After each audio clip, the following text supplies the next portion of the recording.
एक आज मेरा गाना रिलीज़ हुआ है मेरी खुद की कंपनी पे, जिस खेसारी म्यूजिक वर्ल्ड पे। कभी कभी ना मुझे खुद से लगता है कि मैंने खुद को सुनने में मज़ा आता है जो मुझे, क्योंकि वो दिल की आवाज़ होती है।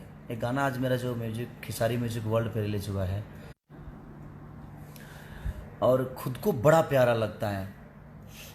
इस साल मैंने बहुत सारे गाने गाए हैं, लेकिन अभी तीसरा गाना ये मेरा रिलीज़ हुआ है और मैं कम से कम, मुझे लगता है कि खुद के कम सुनता है आदमी अपने गानों को, क्योंकि गा देता है, टाइम नहीं होती है।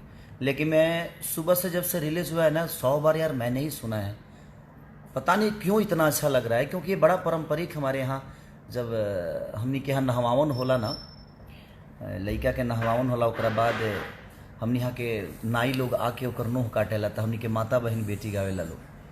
वही भाव में हम एगो गाना गौले बनी, जब सिनेमा सॉरी देवी गीत अब की दशहरा खातिर एगो गाना गौले बनी अपना चैनल पर, जौना चैनल के नाम है खेसारी म्यूजिक वर्ल्ड।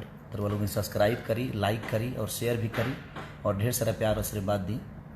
और हमनी के माता बहन बेटी गानवा के गावेला लोग कि नोह काटू ए नौवा नोह काटू अंगुरी जन काटू है।